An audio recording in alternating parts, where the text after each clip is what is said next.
Two tired teachers. Do you know someone who has an RV that has never left the driveway? I know that there are people at work that tell me, oh, I have a brother-in-law that bought an RV, but I don't think he's ever gone anywhere.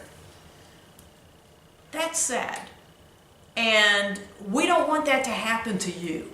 And so the purpose of this video, we're aimed toward those people who want to RV camp, but you're just a little bit maybe overwhelmed by all there is to do, because there's a lot to learn. And so for those of you who are seasoned RVers, maybe you grew up RVing, watch this and see if you can think of anything to add to the tips and points that we have to give people the courage to get out there and camp. We actually started thinking about this on our trip to Meridian State Park. We had gone 3 years ago, almost to the day, and had stayed in the exact same campsite. And while we were there, we were reflecting over the things, how far we've come. And mistakes we've made and the things we've learned. And so the first thing we want to say is choosing your RV. You've got to make an educated guess there. You can't know for sure how you're going to use it if you've never had one. And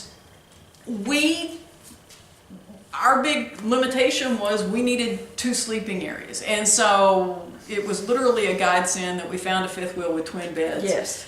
But find the RV that you feel is going to meet Make an educated guess. Educated guess. How we're going to use it, where we're going to go. And then realize, I think it was about our 3rd trip when we realized, I think there's something that would fit maybe even better. Now, that was 3 years ago and we still have the same RV. It doesn't mean you go out and change that day. But just realize that, okay, we made the best guess we can, but there may be something else. And once we've used this one, gotten comfortable, you can make that decision later on. But you have to make that educated guess on how you're going to use it, what you're going to do, and go from there. The next thing is take it a step at a time. Don't, my strong suggestion is if you've never RV'd, don't have your first trip be cross-country. Now, there could be advantages of that in that you're out there and you got nothing else to do, but take it baby steps. I spent a couple of nights in it, parked in her driveway, just to kind of get used to the inside of the RV. How does the refrigerator work? It's different. How does the toilet flush? It's different. Just some getting used to where things are. Or where you may want to put things once you drag stuff out to the RV. And then the next baby step was we hitched and went about 2 miles from her house to, it was a Sunday afternoon, we went to a big empty high school parking lot and just practiced. We chose the route we took. Yes. We made sure that check out where nice wide loops rather than sharp turns. We had a big rounded curve. Things that were going to make it a successful trip to this parking lot where we could practice backing and towing, and we tried to back to the right, tried to back straight. And honestly, starting and stopping.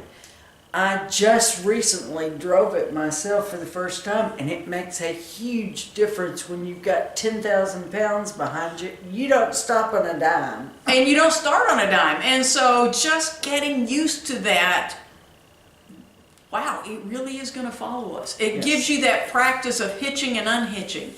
And then the next time we towed it anywhere, we bought used, we were going to put new tires on it. Well, there was a discount tire in the town she lives in, but it was a lot tighter situation. We live 15 miles apart, and the town I live in, the discount tire has a little service road behind it. So I chose my route carefully. We make that commute, and so I knew the route that I wanted to come where I didn't have any sharp turns, and I wasn't going to have to back. I made sure that was a successful tow, and then on my way back, I found it, and this time it was an elementary school on a Saturday morning, and practiced backing.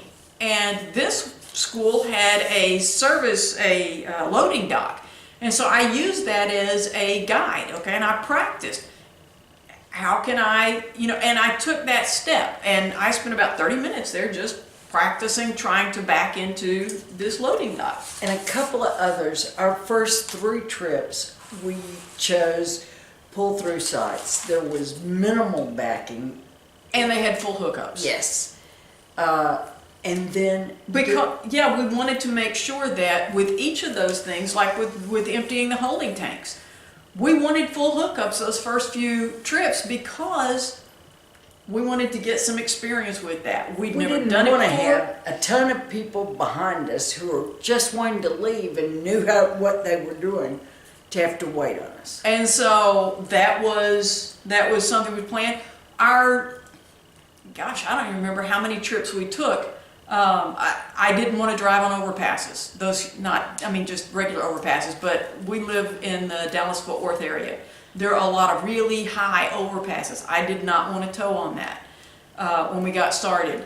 And I didn't want to have to fill up with gas, so we chose places where we weren't going to have to navigate the gas station while it was hooked up. While it was hitched up. And then the first time that we did fill up with gas, made sure that was a pull through. It was an easy access.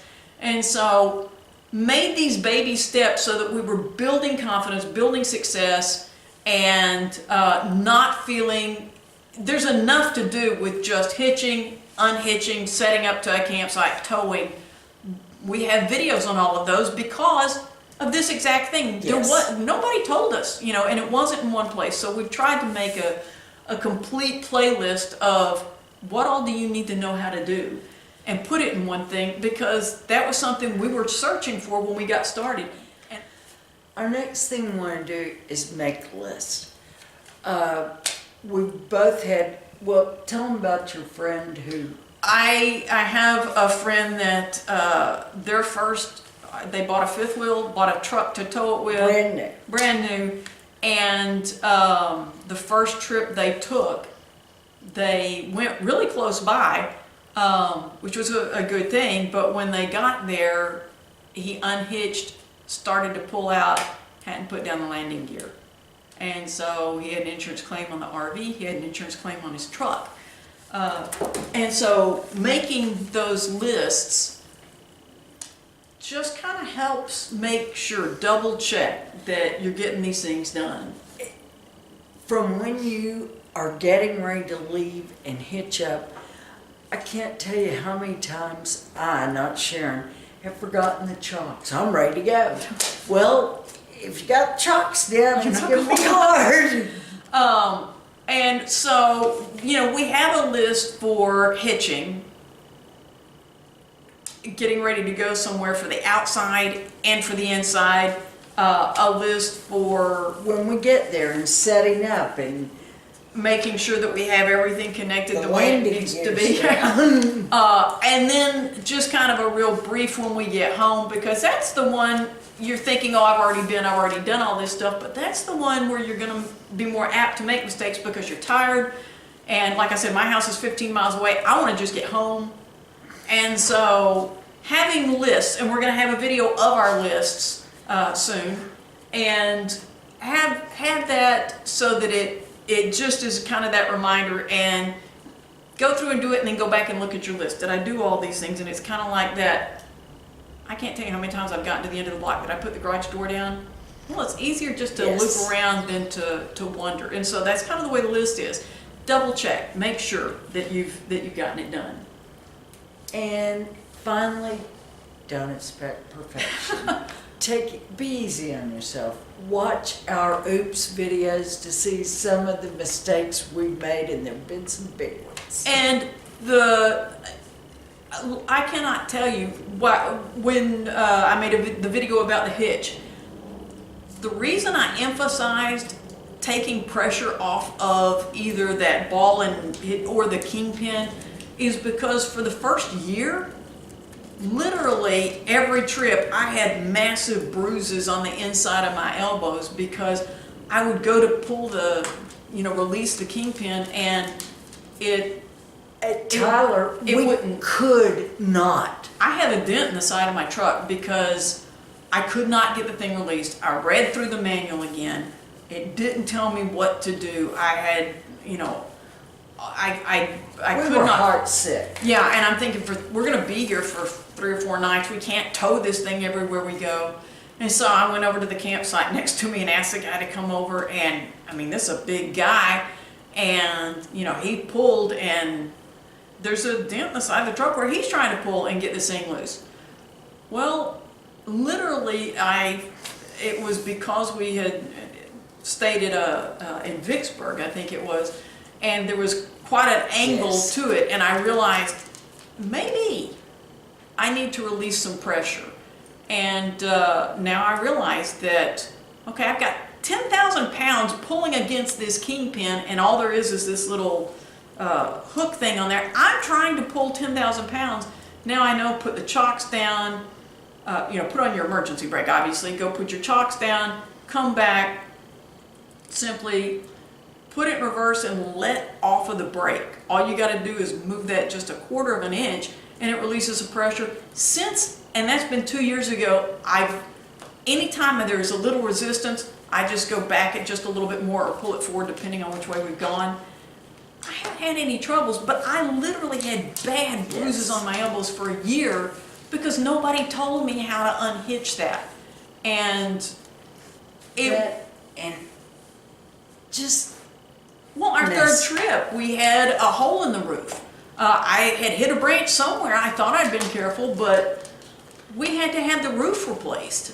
Fortunately, insurance covered that, but that was a huge thing. And so about that third trip, which was the hitch wouldn't undo, we had all of, I'm thinking, was this a huge mistake? And now we realize, you know, there are going to be some problems. Mishaps. We had a blowout on the way to our next to last. We take trips often, you know, and so now we realize, you know what, there are going to be some problems, and expect that. Don't be afraid to ask for help. Gosh, yes. I asked for help at Tyler. Didn't work out the way we wanted it to, but Every RVer I know wants to talk to you about their RV experience. They're not gonna, chances are they're not gonna say, everybody knows that, or don't be stupid, or last summer we were at a dump station. Now we just stay at Water and Electric if we can. And we were at a dump station, and some people pulled in. I think they still had paper tags on the RV. And they got out all of the sewer hoses that they had. and they hooked up a second one. To hook together, and they're right at the dump station. And so I just said, you know, if you don't mind a suggestion, if I were you, I would just, because I knew they didn't know. Nobody had told them. And those hoses were brand new. And they'd never been used. And so I just said, you know, if I were you, since you're right here, I would just use one of them. And they felt free then to ask. Yes. And so I was able, and I did not mind at all, helping them get started on this and showing them how to. She didn't mind because people who RV want to help. And I can't tell you how many times we do. If you've watched any of our videos, you know we like looking at RVs. And last spring, I was out walking the dogs. I have an 85-pound chocolate lab and a 45-pound whatever you are. And I'm out walking the dogs, and I see these people, and I ask them, well, how do you like your RV? Because it was one that I, you know, was interested in and wanted to see, and I was just asking. And that's a good thing. If you're looking for RVs and you have one and you know you want to change, ask people how they like it and what problems they have. And they loved it, and they started talking to me, and the lady said, well, come on in and I'll show it to you. I said, okay, sure, let me just tie the dogs up. And she said, oh no, bring them on in. They didn't have dogs, but she didn't mind. And that happens. I've had several situations where, you know, I'm interested, literally am interested in their RV, curious, and just asking how they like it. And so RVers are going to be helpful, and they will have made those same mistakes that you have, or something close to it. And the main thing that we want to emphasize is get out there and camp. If you start in your driveway, that's fine, but eventually get out there and camp. You got to take that first trip, and like we said, try and plan for success. make it close by, make it somewhere that you, if you can, have pull-through sites, full hookups. You're not going to have to fill up with gas, so that you're focused on just that one specific thing of getting hitched, towing it there, unhitching it, hitching it back up, and towing it back home. Yes. Because there's enough to do with Yes. that. But then have success with that, and do all the planning you can beforehand, but drive. My suggestion is that first trip, drive to where you're going to go. Look and see. Okay, well, this has a sharp turn. Yeah, without the trailer. This is a sharp turn. Is there a way that I can go where I'll have a little more cushion on that turn? Or so you can plan that out and plan for success, because the more times you get more success, the more you're going to enjoy it. And like I said, it's changed our lives. Definitely. Our lives our lives are richer. We've been able to go places, see things, do things that we couldn't have, We would have never done. because we have the RV and we get out there and we do camp. Yes. And so, like we said, if we're new, we hope this has encouraged you to have that confidence to go on and go camping. And if you have some experience and you can think of, maybe you want to share those embarrassing stories of yours. We made an RV Oops playlist, and I'll be honest, there's still some that are a little bit fresh. I'm not quite ready to share those. But if you have some stories that might encourage those that are new to RVing, please leave those comments for us. It's always fun to connect with other people and see that we're not the only ones that made those mistakes. Thanks for watching, Two Tired Teachers, and get out there and camp.